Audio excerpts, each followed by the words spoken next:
How are you? Very good, thank you. Good to be back. Both of us are wearing black today. Yeah, surprisingly, a lot of coincidences happening. And I'm also wearing a little baby. She's a niece, right? Yes, she's my niece. You've seen her in the class, no? Yes, I have. She knows how to do a live stream. She takes the phone and starts talking. And she tells my grandpa, no, Babu. She tells my grandpa how much Dimple talks. Oh God. Yes, tell me. So how are we doing today? What are the topics? I'm just rocking, waiting for this session, and very excited because as we promised regarding wisdom, vegetarian wisdom. So we are doing that session, and this is regarding vegetarian source, how we can get our nutrients from vegetarian source. Right? Lovely, lovely. This is one of my favorite topics, because there are a lot of misconceptions there that vegetarians don't have enough protein, vegetarians don't have enough B12 and vitamin D, and they have a lot of deficiencies because they're on a veg diet. There are a lot of misconceptions there, and it's great to solve it. Okay, so let's start. So the first question is, how do you make sure you get enough nutrients from your vegetarian food? Okay, so the whole idea is to have a balanced meal on your plate, right? You must have enough carbs, proteins, and vegetables. Now, if you look at vegetables, vegetables are sour, not sour, sorry, sour. They're salty, bitter, or pungent in taste. They have enough minerals from the earth. Enough nutrition is loaded in vegetables. In fact, you can just go on a vegetable diet without carbs also for days together and never have any deficiencies. The reason we have deficiencies is because we don't eat adequate amount of vegetables. Your plate should be either 1/3 or 1/2 vegetables. Your plate should be 1/3 or 1/2, and it changes proportion to proportion. For a Kapha Prakriti, they should have half plate vegetables, quarter plate carbs, and quarter plate protein. A Vata Prakriti should have half plate carbs, quarter plate protein, quarter plate vegetables. So Kapha is having half plate vegetables, Vata is having half plate carbs. A Pitta should have 1/3 plate carbs, 1/3 plate protein, and 1/3 plate veggies. Veggies is a very important component. Second is proteins. You need proteins, and dals are a great source of proteins. There are 300 varieties of dals in India alone. Paneer, ghee are other sources of proteins. Even your yogurt and buttermilk, cheese, cottage cheese, that is, paneer and all the aged fermented cheese, they're all good source of proteins in your diet. Then we have fruits to enhance gut flora, to enhance your digestion and your gut bacteria. You don't need to have probiotics like, kombucha, kefir, and sorkat, or even these probiotic drinks that you get at the chemist shop. You don't need to have it. Fruits are your natural source of probiotics.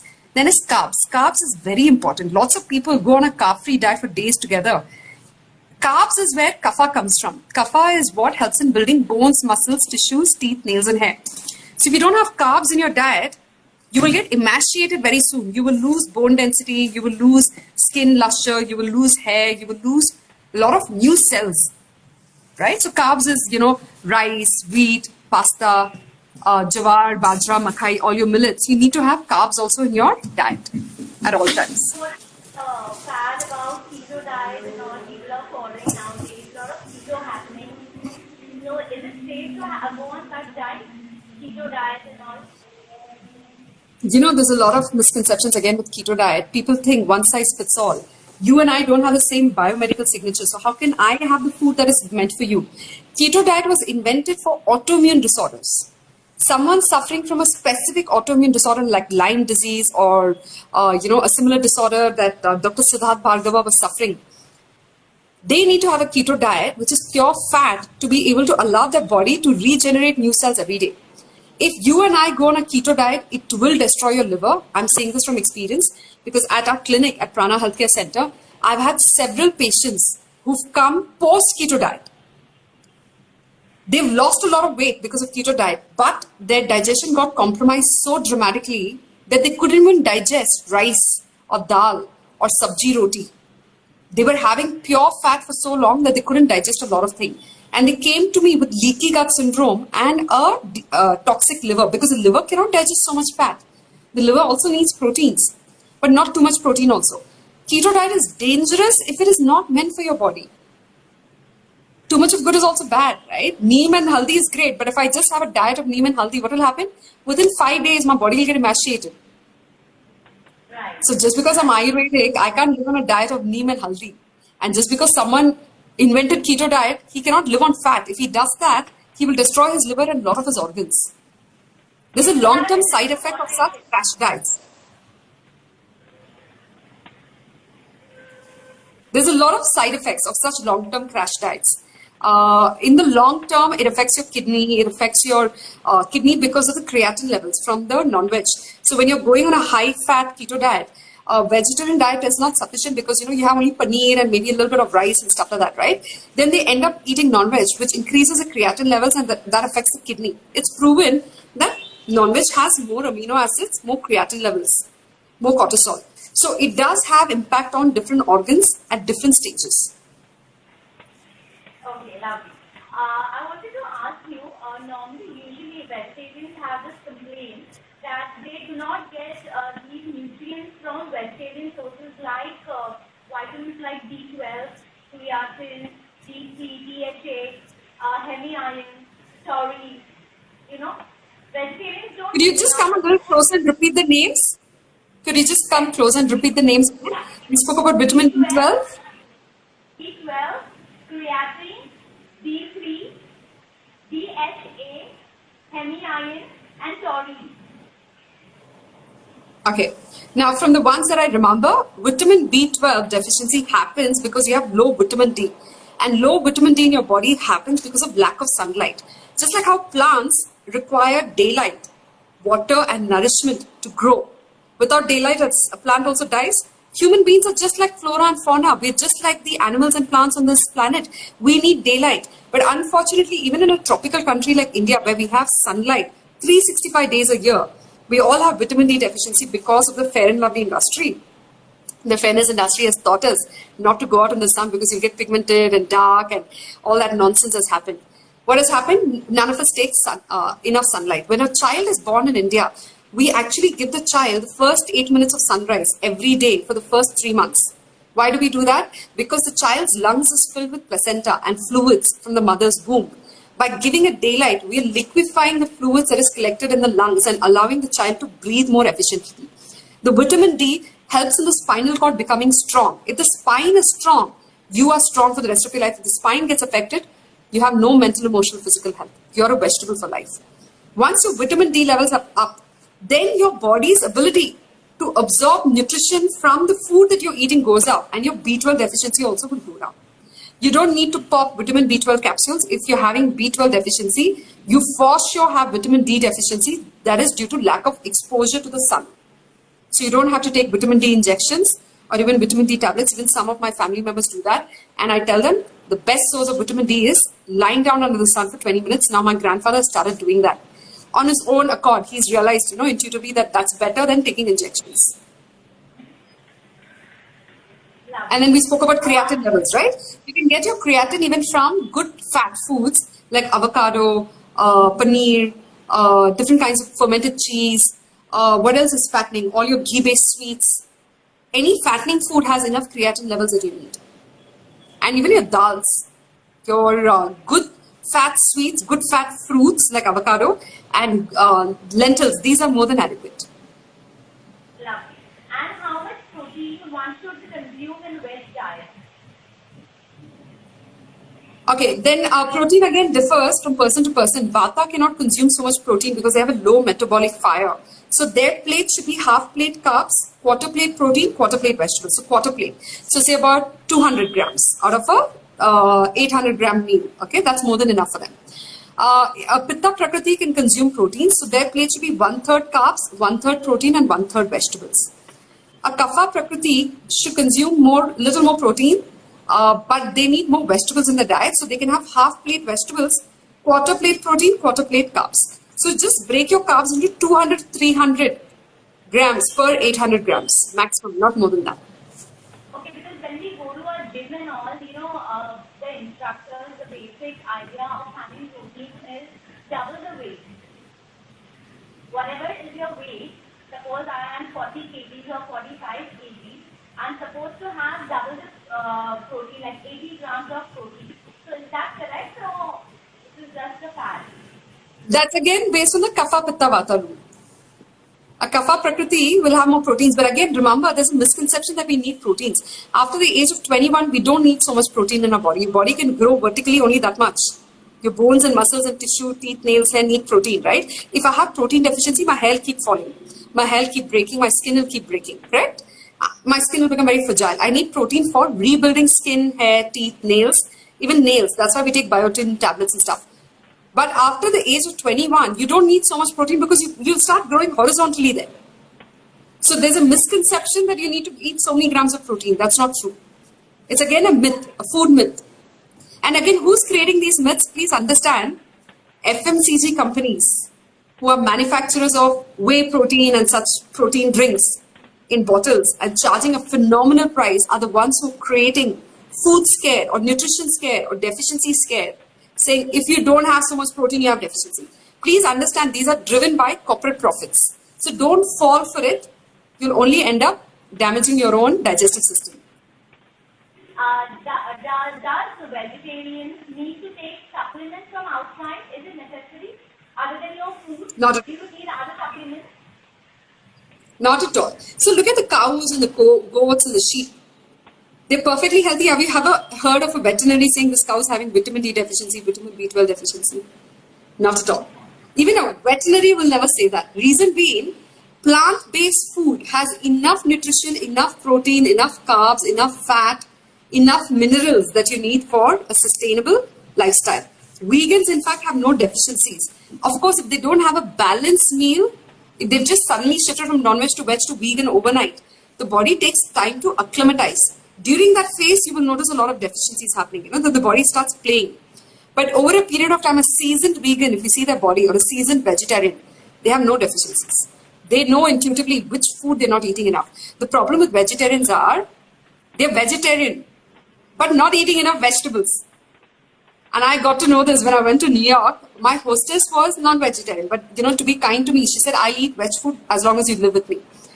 And then she gave me a plate of leafy green salads with a dollop of mozzarella, fresh mozzarella. I finished eating the mozzarella and then I was looking at the leaves. There were raw leaves on my plate.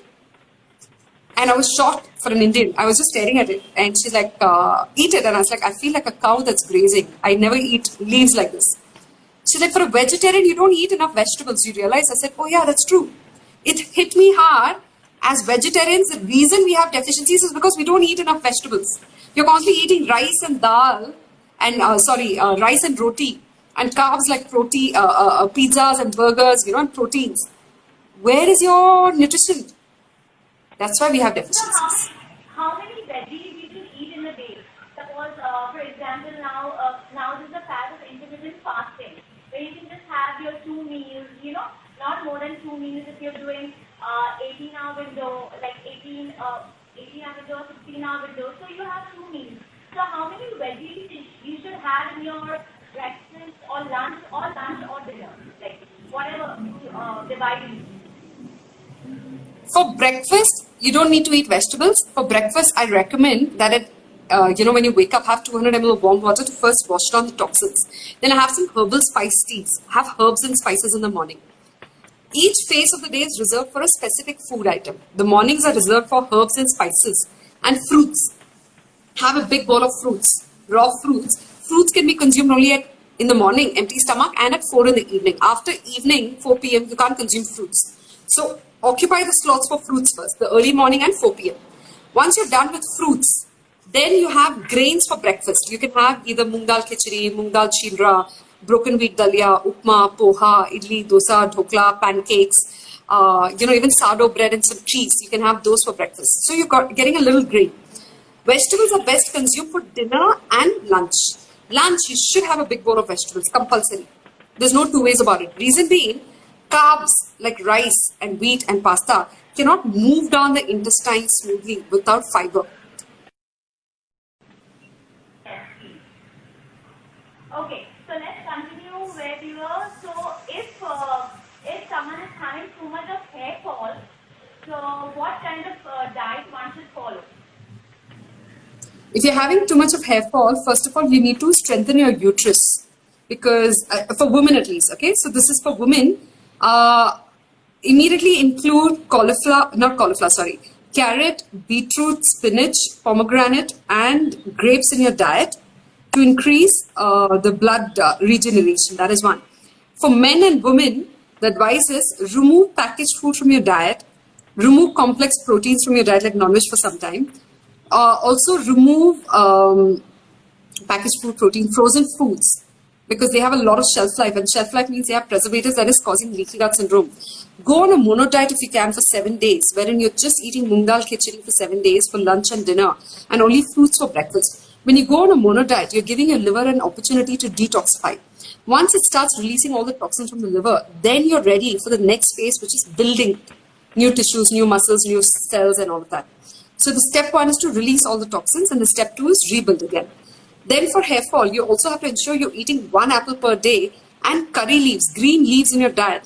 Curry leaf, which is curry patta, you can make a powder out of it, dehydrate it in the sun, make a powder, put it on your rice with some ghee and have it every day. You can also have a lot of spinach, celery, cilantro, beans, lady's finger, asparagus, leeks. Any green vegetable is excellent for stimulating hair growth. Curry leaves, moringa leaves, and drumsticks. These are 3 best sources of iron. Iron is very important in the body to generate new hair. Because remember, the hair is black. Iron also causes black coloration, discoloration inside our body. Both are interconnected. They supply nutrition to each other. So even that is very useful for you to have. Can you just elaborate on what is mono diet? Yeah. So what is a mono diet means? Having the same meal every day, because your liver has the memory power of a goldfish. It forgets very quickly. Today you eat a pizza. It will figure out how to digest it after like a very elaborate calculation. And after 3 weeks, when you start eating pizza again, the body forgets. The liver's like, what is this food? Again, it spends time trying to calculate how to digest that food. Because you're spending so much time calculating, recalculating, and digesting, it is advisable that you take a holiday for 7 days. You give your liver a holiday, because the function of the liver organ is to detoxify your body, to release toxins from the body. Right? But if you eat complex foods, the liver doesn't get a holiday. By eating the same meal for lunch and dinner every day for 7 days, what happens? Every time I eat the same food, the liver's like, oh, I know this food. This is very easy for me to digest. It quickly digests. 20% of its energy goes in digestion. 80% of its energy goes towards detoxification, which is again very important. So these are some simple ways with which you can strengthen your immunity, build your resistance towards various kinds of bacteria and virus in the air. Detoxification of the body, thinning of the body happens during mono diet, and the liver starts becoming more strong and refreshed. The liver lets go of fat. Otherwise, the liver has 5 kgs of fat at any point in time. It starts releasing fat. Okay, lovely. So, and what food we should have? Okay. Again, video pause.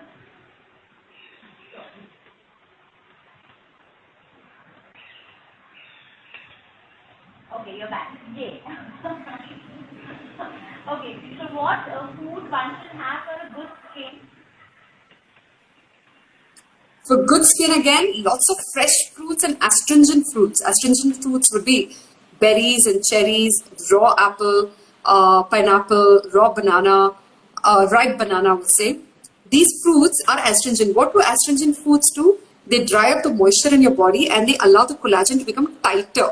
If there's too much moisture, the skin becomes loose. Too much moisture is also bad, which is caused due to water retention. That is coming from salty foods. If you have too much salty foods in your diet, that causes water retention, which causes the skin to become loose and wrinkled. So you need to strengthen your collagen, and astringent fruits are great. Second, any kind of raw fruits in your diet, having a bowl of fruits every day in the morning, empty stomach, enhances your gut flora. If your gut bacteria is active, your skin will have a natural luster and glow. Even that's a great way to enhance the health of your skin. Whatever fruits you're eating, take the skin of it and rub your face with that. Even that enhances the luster in your skin. Okay, lovely. And what food would you recommend for weight loss? For weight loss, I recommend you having a lot of bitter, astringent and pungent foods. Bitter foods would be like coffee, spinach, ajwain, which is carom seeds, fenugreek, which is methi, celery, cilantro. These are all bitter foods. Astringent foods would be all your fruits, Pungent foods would be your spicy foods like chili, cinnamon, clove, grated ginger, pepper, star anise, turmeric. Then there is also a little bit of lemon once in a while. Having bitter, astringent, pungent foods in your diet will help you release water retention from your body and also break down complex fats settled under your skin. The subcutaneous fat also breaks down. Not eating after sunset, following an intermittent fasting for 16 hours is also recommended. Okay, lovely. So I want you to tell my viewers what are the benefits of being a vegetarian food, going on a vegetarian diet. What are the benefits? There are thousands of benefits. It's great for mental, emotional, physical health. It's great for the environment. It's great for the planet. So even if you don't believe that the planet is suffering due to your choices, remember, non-veg is not a personal choice. Did you ask the animal what his choice is? Does he want to be on your plate? Did he want to die? Did he or she want to be separated from the mother and child? That's one. First of all, it's not a personal choice. You are taking away the rights to live, to breathe from that particular animal. That's one.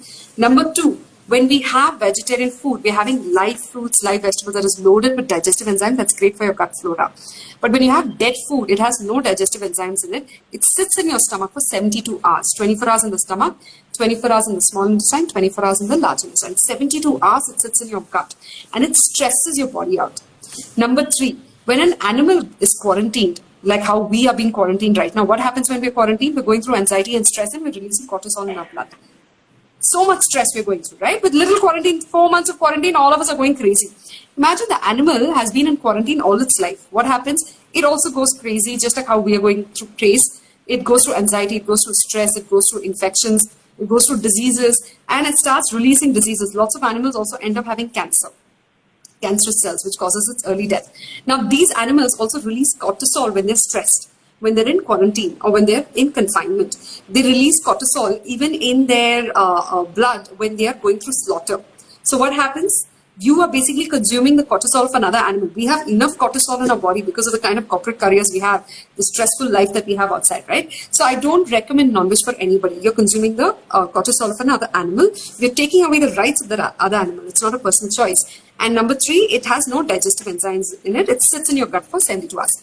Number four, food is not just nutrition. Food is intelligent information that communicates with your body. When you eat an apple or a pear or a peach or even a carrot or a beetroot, it communicates with the body saying this is the digestive enzyme that I've brought that breaks down complex foods and enzymes, and this is what you must be doing to enhance your digestion, right? When you eat dead foods, there's no communication. The food is already dead. Your stomach is not a graveyard for the dead. Simple things like this, if you understand why and how you're doing it, it becomes even more easier. And if you eat live foods, you have live emotions, healthy emotions. If you eat dead food, you have cold emotions like anxiety, fear, envy, jealousy, and stuff like that. I'm not saying only non-Westerners feel it, Westerns don't feel it. I'm not saying that. I'm just saying it's a tamasic diet which leads to more such negative emotions. Having sattvic diet in your diet, in your daily life, is far more healthy and better. Okay. And of course, the whole carbon footprint that you're leaving behind. So, would you suggest having a pure vegetarian food, or can we include eggs in our food also? Is it required to include eggs, or just fish? Is it required, or just pure vegetarian vegetables and fruit? Sorry, I didn't get the last question. I said, do we require eggs? Eggs. We don't. I'll tell you why. Again, it's a complex protein. The egg is born with a manual from Mother Nature telling it to become a full-grown chicken, right? It's born with a manual. If you leave the egg alone, it will get incubated with the heat and it will eventually develop into a full-grown chicken. Now, that manual is very difficult for us to digest. When you consume an egg, it was not designed for nutrition. It was designed to become a chicken.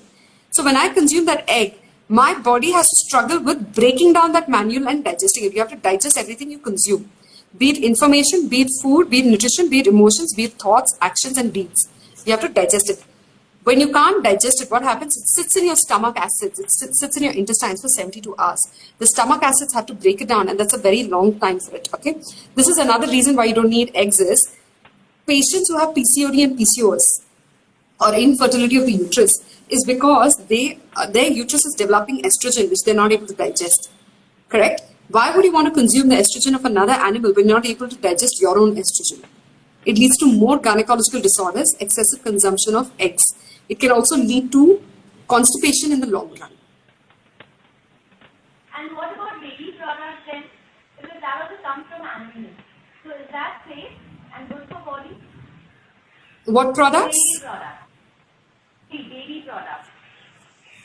Dairy products. Now again, dairy products is good if it comes from a cruelty-free, animal-friendly cow farm. It is strictly forbidden if you have PCOD, PCOS, infertility, or any such disorders. It's strictly forbidden. You shouldn't be having it. Okay, lovely. I think you have answered almost all the questions. Let's see if we have any questions to take up. Yes, and we'll be available on Lavina's page more often. Maybe in 2 weeks' time again, we will come back live and answer as many questions as possible. So guys, if you have any questions, leave the queries with Lavina. She'll be very happy to, take it up with me in the next interview. And we have a 5-day masterclass coming up on Ayurveda on July 27th. You'll get a 20% discount if you come in from Lavina's page. We've shared the discount code and Lavina's in fact already posted it. So very kind of you, Lavina. Yeah. My pleasure. Okay, we'll take this question. Shikha is asking, can Vata consume peanut butter? Yes, they can. It's a very healthy fat. In fact, Vata can have as much fat as it wants. Peanut butter, cashew butter, coconut butter, they're all good. Even dairy-based butter is very good for them. Okay, lovely. So I guess that's it for today. Not much of a vegetarian question. Okay, immunity boosting food. Immunity boosting foods would be a lot of heaty foods like cinnamon, cardamom, clove, grated ginger, pepper, star anise, turmeric, neem ka patta, Philanthus niruri, which is blue amla ka patta, guduchi and brahmi. All these herbs in Ayurveda, all of them boost your immunity. But how much to take, you need to consult with your doctor. Masala chai that you have, the masala that you put in your chai is excellent because it boosts the immunity. But when you put too much milk in it, you're ruining the benefits of the herbs or the spices. So that you need to be careful of. Okay, Shruti is asking, can I lose weight through Ayurveda? Definitely, 100%. We've had patients losing 3.5 kgs in 3 days, 1 kg in 1 day, 9 kgs in 7 days of treatment. 4.5 kgs in 7 days of treatment and 9 kgs in 1 month. 1 month. So Ayurveda, we have something called Panchakarma treatment, which helps in thinning of the body. The first rule of Ayurveda is detoxification of the body and thinning of the body. That is letting go of excessive fat collected under the skin, because that also is a breeding ground for diseases. So you can definitely lose weight through Ayurveda. Can rheumatoid arthritis do self-abhyangam with mustard oil? That's an interesting question. It's asked by Who's that asking? Let me just answer that one question alone. Benita, rheumatoid arthritis patient, the rule number 1 is stop eating potatoes, because potatoes is linked to RA, rheumatoid arthritis. They definitely can do self-abhyangam with mustard oil. In fact, it increases body heat, lubricates the joints, muscles and nerves, reducing thus the friction between the joints and the pain in the body. So definitely you can have self-massage. If you have access to an Ayurvedic clinic, also go do a Janu Basti or a Kati Basti, which is lower back and knee treatment, where they pool the oil or the medicine in that area to reduce inflammation. That's also a great way. Okay, lovely. I guess that's about it, and it was a lovely session. And thank you so much once again, and see you soon. Thank you so much, Lavina. Lovely to be here time and again. You're a wonderful host and so generous. I wish everybody starts becoming like you. Thank you. See you. Bye-bye. Bye, guys.